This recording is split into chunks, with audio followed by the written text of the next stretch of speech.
Sahibganj international conference on nano chemistry और technologist international conference विश्वविद्यालय रसायन शास्त्र विभाग ललित नारायण मिथिला विश्वविद्यालय दरभंगा में आयोजित कॉन्फ्रेंस के दूसरे दिन में डॉ अनिल कुमार विभागाध्यक्ष स्नातकोत्तर रसायन शास्त्र विभाग साहिबगंज महाविद्यालय साहिबगंज ने स्नातक एवं स्नातकोत्तर के छात्र छात्राओं के साथ आभासी रूप से कॉन्फ्रेंस में भाग लिया। डॉ कुमार ने nano drug delivery system enhancing treatment efficiency facing challenges and ethical applications पर अपना शोध पत्र अंतर्राष्ट्रीय कॉन्फ्रेंस में प्रस्तुत किया। नैनो ड्रग डिलीवरी सिस्टम के महत्व, विभिन्न प्रकार के nano delivery system, process of nano drug system, nano drug delivery system की उपयोगिता, लाभ, हानि के बारे में बिंदुवार व्याख्यान में लोगों को अवगत कराया जाता। झारखंड साहिबगंज से ब्यूरो बचन कुमार पाठक। अभी आपके द्वारा किस विषय पर काम किया जा रहा है? अभी हमने एक अंतर्राष्ट्रीय सेमिनार जो international conference on nano chemistry and thermochemistics, एक इंटरनेशनल सेमिनार में जिसको हम लोग ICTNT 2024 ये university department of chemistry Lalit Narayan Mithila Darbhanga के द्वारा आयोजित किया गया था। इस सेमिनार में हमने UG PG के बच्चों के साथ नैनो मेडिसिन पर एक ब्रीफ वर्क को रखा। और आज का ज़माना नैनो मेडिसिन का ही है और नैनो मेडिसिन से हम बेहतरीन बीमारियों का इलाज बड़ी सुगमता से कर सकते हैं। बेसिकली नैनो मेडिसिन होता है क्या? नैनो मेडिसिन का साइज 1 नैनोमीटर से 100 नैनोमीटर तक होता है और ये किसी भी बीमारी के एरिया पर सटीक पोजीशन में जाकर या उस बीमारी को रोकने का काम करता है और उसको ठीक करने का काम करता है।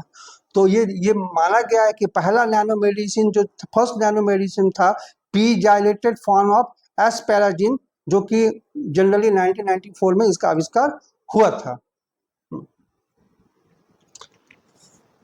नैनो मेडिसिन के एप्लीकेशन या उपयोगिता के बारे में कहें तो इस पर आप कुछ बता सकते हैं?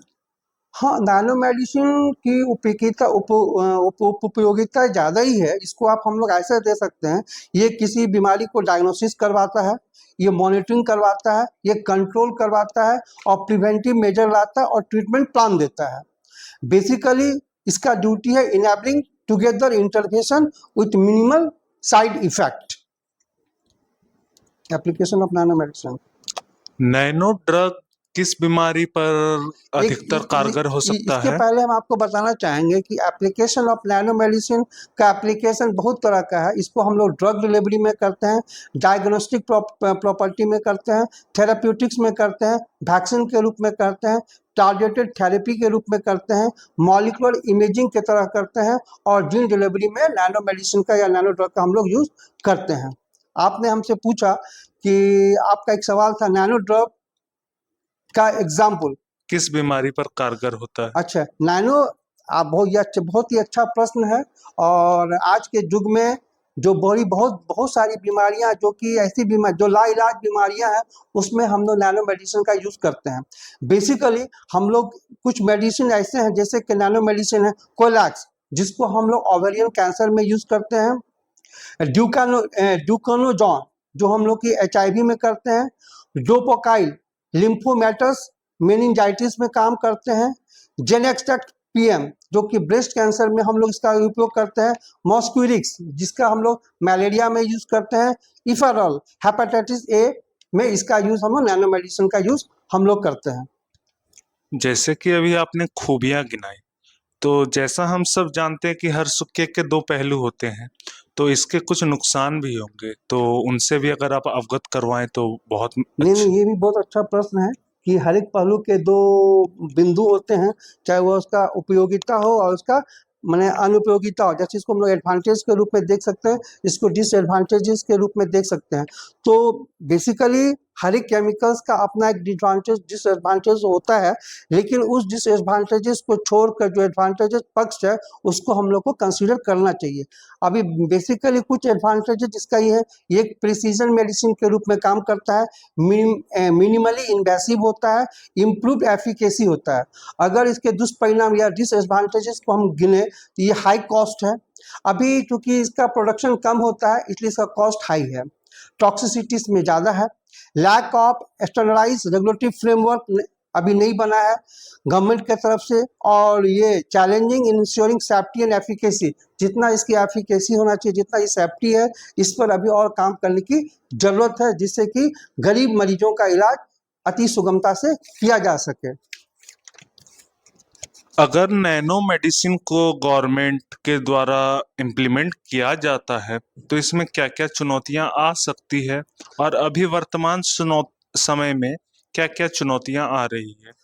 मैंने ऐसा देखा गया है कि नैनो मेडिसिन का प्रोडक्शन बहुत ही कम मात्रा में होता है और इसका कॉस्ट एफिकेसी ज़्यादा है, इसलिए इसके प्रोडक्शन को बढ़ाया जाए और इसमें जितने भी स्टेक होल्डर्स हैं, गवर्नमेंट्स हैं और साइंटिस्ट हैं, इन लोगों को एक साथ होकर काम करना पड़ेगा, तब जाकर नैनो मेडिसिन को हम लोग अच्छा रूप दे सकते हैं और गरीब से गरीब तबके के लोगों को इस नैनो मेडिसिन को पहुंचा सकते हैं। भविष्य की ओर अगर देखा जाए तो नैनो मेडिसिन के भविष्य में क्या मार्ग बनते हैं? मैंने इसके लिए अभी भविष्य में इसको अगर देखा जाए तो अगर इसको हम लोग आर्टिफिशियल इंटेलिजेंस से जोड़ दें, आर्टिफिशियल इंटेलिजेंस से अगर जोड़ेंगे तो हमको बहुत सारा डाटा मिलेगा और उस बिग डाटा जो पर्सनलाइज ट्रीटमेंट में हम उसका उपयोग कर सकते हैं। उसके बाद development of safer and more effective delivery system, अगर हम लोग फ्यूचर प्रोस्पेक्ट में देखें जिसके development of safer and more effective delivery system को हम लोग यूज़ कर सकते हैं, और फ्यूचर प्रोस्पेक्ट में न्यू थेरेपेटिक मोडालिटीज़ के रूप में इसका उपयोग हम लोग कर सकते हैं। एक मिनट, हाँ, दूसरा पेपर के बारे में बोला, पूछो ना, पुराने जमाने में। हाँ, क्या भारतीय इतिहास या वैश्विक इतिहास की ओर अगर हम पलटें तो क्या कहीं नैनो मेडिसिन का हमारे पूर्वजों द्वारा कभी उपयोग में लाया गया था? ये बड़ा ही महत्वपूर्ण विषय आपका है कि हमारा जो पुरानी वैदिक काल है, हमारे जो आयुर्वेदाचार्य हुआ करते थे, उन लोगों की पकड़ बहुत अच्छी होती थी, उनकी विद्वता की महत्ता आज भी है। पहले के ज़माने में लोग जब कोई बहुत बीमार हो जाया करते थे, उनमें चलने की क्षमता नहीं रहती थी, वो बेड पर रहते थे, तो रामायण काल जाइए, वैदिक काल जाइए, सभी में आप देखेंगे कि अब्लद भस्म या स्वर्ण भस्म या चांदी भस्म का उपयोग वो लोग दवाई के रूप में करते थे, और उस दवाई को अगर वो nanotechnology system, that is NDTS, nanotechnology system are nanoscale materials to deliver therapeutic agent to specific targeted sites in a controlled manner. The different importance of nanotechnology systems are: it is a precision targeting, reduce side effects, improve drug solubility, longer circulation time, personalized medicine method. Now, nano delivery systems. Types of nanodelivery systems, that is polymeric nanoparticles. Polymeric nanoparticles allow sustained release and targeted delivery. Now the second one is inorganic nanoparticles. These inorganic nanoparticles, they offer unique properties for drug delivery, imaging and therapy. And the third one is lipid-based nanoparticles, that is LPNP, that it is used for enhanced solubility and stability where there is targeted delivery. And fourth one is viral nanoparticles. Viral nanoparticles are particularly useful for gene therapy. And another one is nanoparticles albumin bound technology. These are used to improve drug solubility and delivery. Now, process of nanodrug delivery. There are different processes of nanodrug delivery. That is, one is synthesis, design and synthesis of nanocarriers. Drug loading, characterization, targeting effectiveness. In design and synthesis of nanoparticles, the material selection should be nanocarriers such as lipids, polymers, red drivers, inorganic materials like gold or silica. In formation, develop the nanocarriers to ensure they are stable, biocompatible, and capable of encapsulating drug molecules. Encapsulation, the drug is incorporated in the nanocarrier through process like absorption, bonding, or encapsulation with the carrier batteries. In science and morphology, it is can be used for nanocarrier during practical dynamic light experiment, or that is DLS, transmission electron microscopy, that is TEM, that is called scanning electron microscopy, that is SEL. In passive targeting, it has the vulnerability and potential effect where nanocarrier accelerate in tumor tissue due to the lipid vasculature. Now,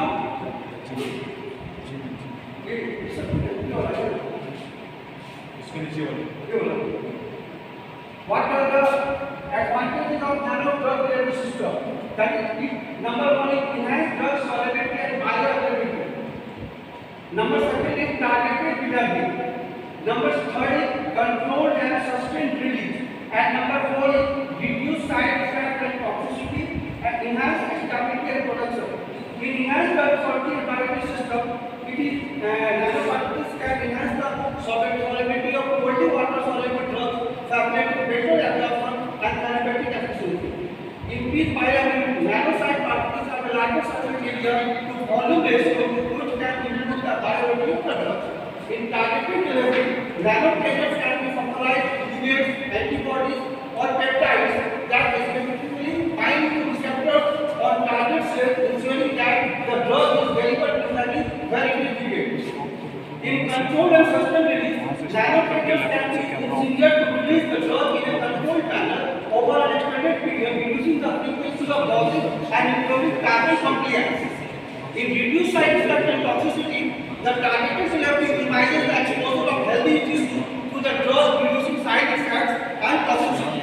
In enhanced stability and protection, nanoparticles can protect the drug from degradation due to the environmental factors like light, pH, enzyme, enhancing its stability. And prolonged shelf life with improved stability can extend the shelf life of the drug formulation. And other parts, and these are disadvantages of nano drug delivery system. Number one is complexity in design and production. Number two is regulatory and active hurdles. Number third is potential toxicity and safety concerns. And fourth is stability and storage issues. And number fifth is high cost. So, in complexity and design and production, the design and production of nanocarriers involve complex process that require specific equipment and expertise. Scalability, production of nanoparticles from the laboratory to industrial scale can be challenging and costly.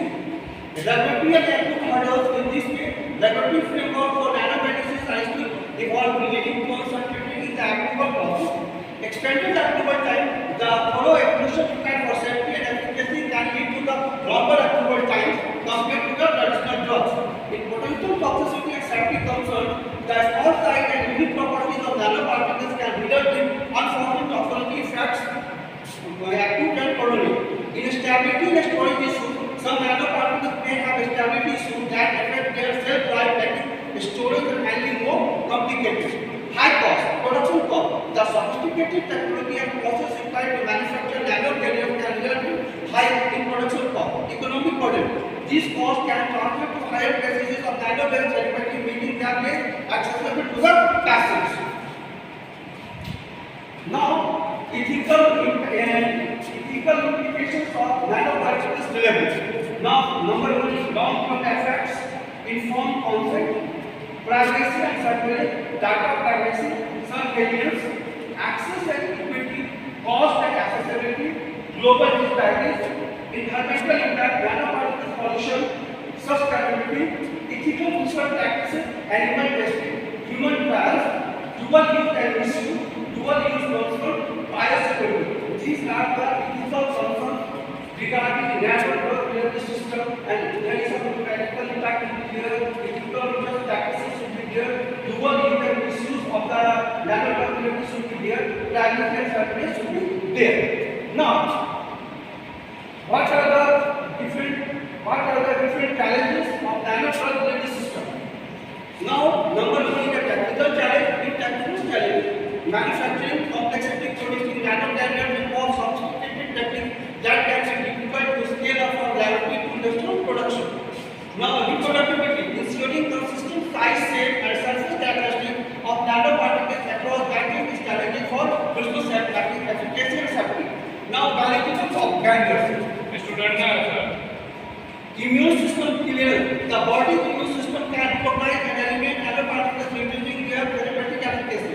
Tissue penetration. Achieving effective penetration of nanoparticles into targeted tissue, especially solid tumors, can be difficult. Biological distribution. Controlling the distribution of nanoparticles to avoid accumulation in non-targeted tissue is critical to minimize side effects. Now, safety and toxicity. Nanotoxicity, the potential toxicity of nanoparticles to cells and organs need through investigation. Long-term safety data are available.